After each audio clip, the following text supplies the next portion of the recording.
From London, this is the Standard Podcast, and I'm Mark Blunden. It's becoming a little less A to Z, a bit more A2.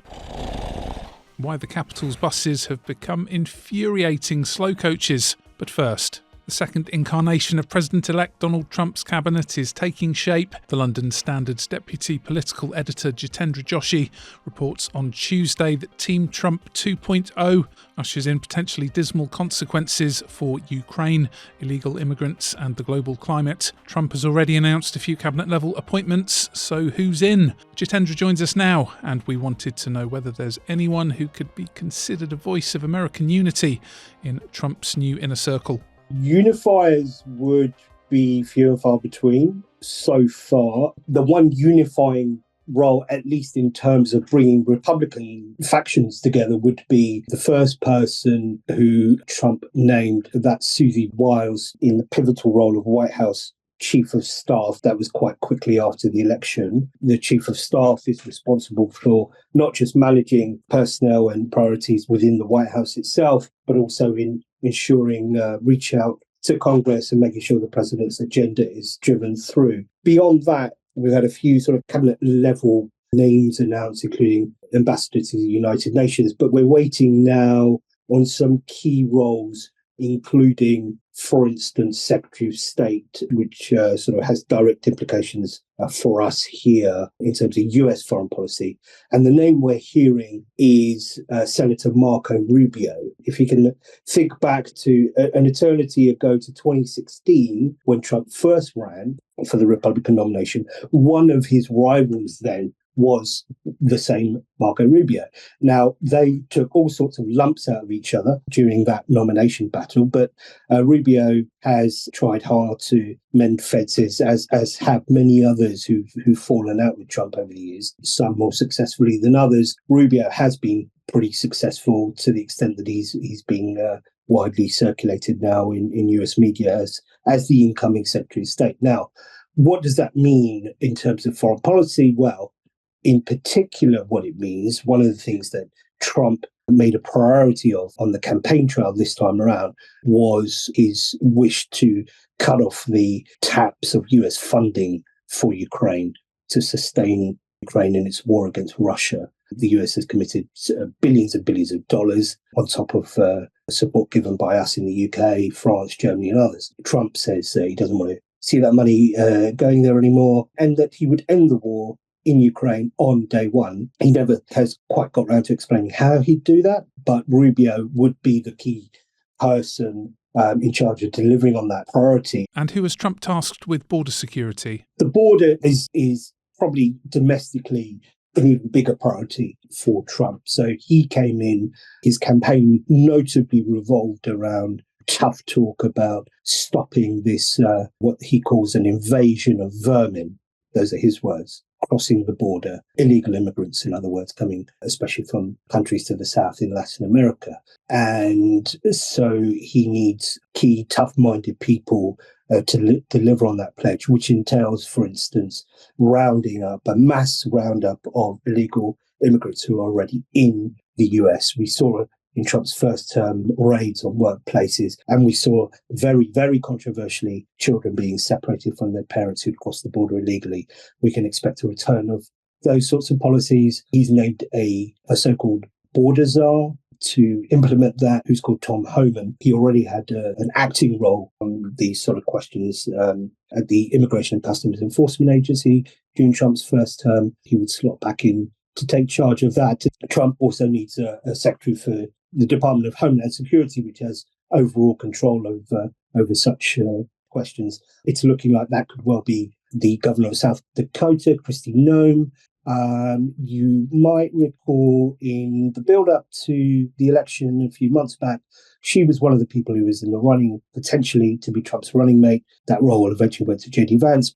And the return of Trump's highly divisive advisor, Stephen Miller. He's back, or did he ever really go away? No, he never really did go away. So Stephen Miller was a key advisor, a key sort of ideologue, really, along with people like Steve Bannon, who has sort of made no pretense of, Bannon this is, has made no pretense of his America First, to his critics, almost a white supremacist agenda. Miller was part and parcel of that sort of America First anti-immigration agenda in the first term as a senior advisor. And unlike many in Trump's orbit who sort of distanced themselves after Trump's first term, in particular after the riot on Capitol Hill by Trump supporters, Stephen Miller stayed by his side and looks to be continuing, in particular on the border front, in what's being reported as in the role of Deputy Chief of Staff for Policy in Trump 2.0. And it's COP29 right now. Yesterday we heard how the Labour delegation's outlook will be very different from the Conservatives, and it seems there'll be a considerable overhaul in the States with Lee Zeldin heading the EPA. What do you think this signals? Yeah, it could not be more different to what Sir Keir Starmer and the Labour government are trying to achieve at COP29. So, as you mentioned, you've got Lee Zeldin, a former Republican member of the House of Representatives, who's going to lead the Environmental Protection Agency, or has been nominated to take that role. And the EPA will, in Trump's view of things, will be in charge of pushing back on the whole climate change agenda, which Trump says is a hoax. Zeldin can be expected to gut environmental protections, which Trump has made no bones about wanting to see the back of, in order to deregulate and allow companies to, frankly, get away with a lot more in the pursuit of profit and economic growth. And some of the aspects to that previous agenda under Joe Biden in the outgoing administration we can expect to see will be, for instance, the rollback of the efforts to accelerate a transition towards electric vehicles. Now, that's interesting because that might kind of run counter to the interests of another key person in the Trump transition, who is Elon Musk. And Musk, of course, has a rather big company called Tesla, which makes electric cars. So we'll have to see how that one plays out. Let's go to the ads. Coming up in part 2, London buses calls for urgent improvements as average speeds fall below 7 miles per hour in central London. Why not hit follow in the meantime? Give us a rating.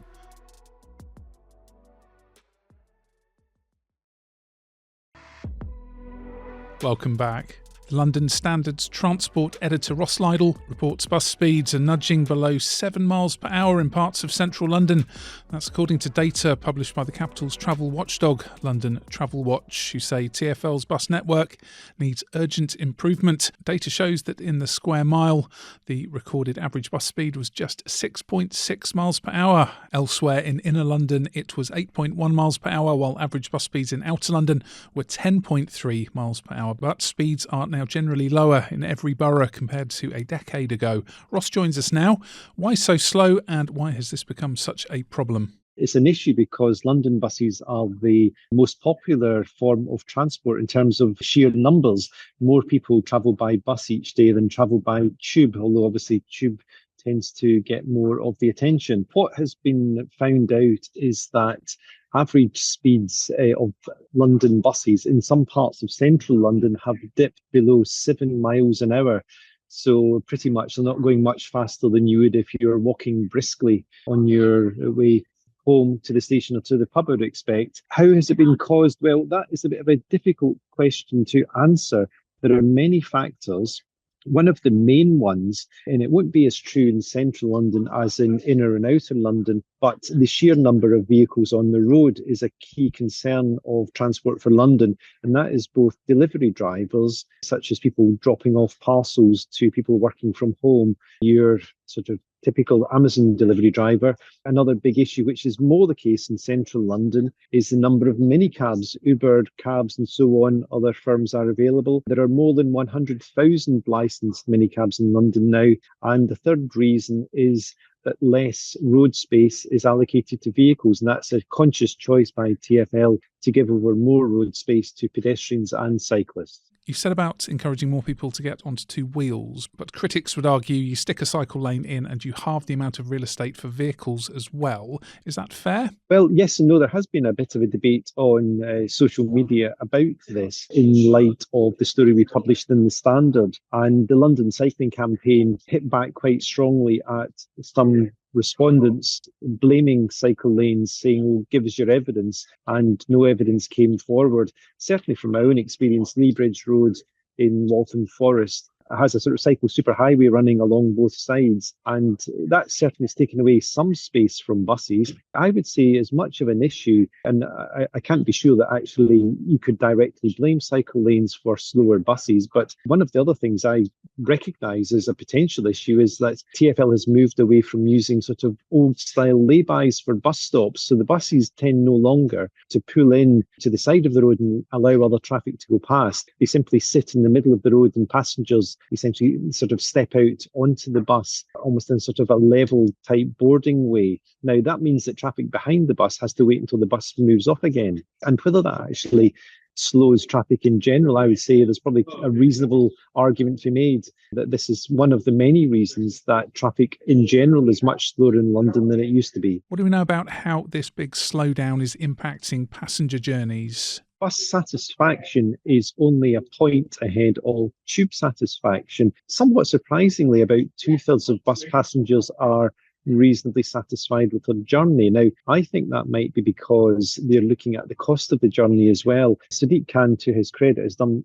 something fairly remarkable in keeping bus fares the lowest in the country. It's £1.75 for a bus fare, and that includes the hopper fare, so you can hop between buses within a sort of 60-minute period. So if you have to change buses, you don't have to pay any more as long as you're within your 60 minutes. So for value for money basis, buses are still very good value. However, concerns have been raised in particular about, say, antisocial behaviour on buses, the cleanliness of buses. But what it's also done is that the average bus journey time is now edging up from sort of 20 minutes towards half an hour. So people are spending more time on buses. And what that has meant overall is that actually the number of passengers using buses is in long-term decline. It has increased post-pandemic, but we are not yet at the level of bus use we were at pre-pandemic.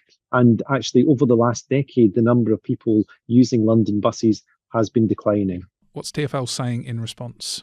Well, TfL says that it is introducing more bus lanes. It wants to give buses priority. However, its bus lane programme is not exactly racing ahead. They're planning to introduce 25 kilometres of additional bus lanes this year. That's about 16 miles. Considering the size of London, an extra 16 miles of bus lanes isn't going to make a huge amount of difference.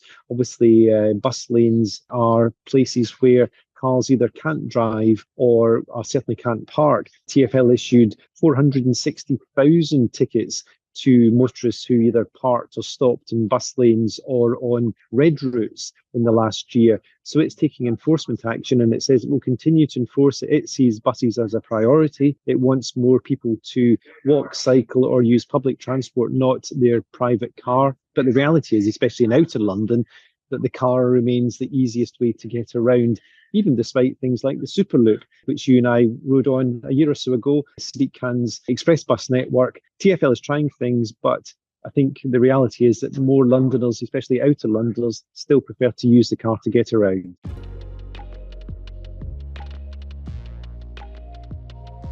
And that's The Standard. For the latest news, head over to standard.co.uk. This podcast is back tomorrow at 4 p.m.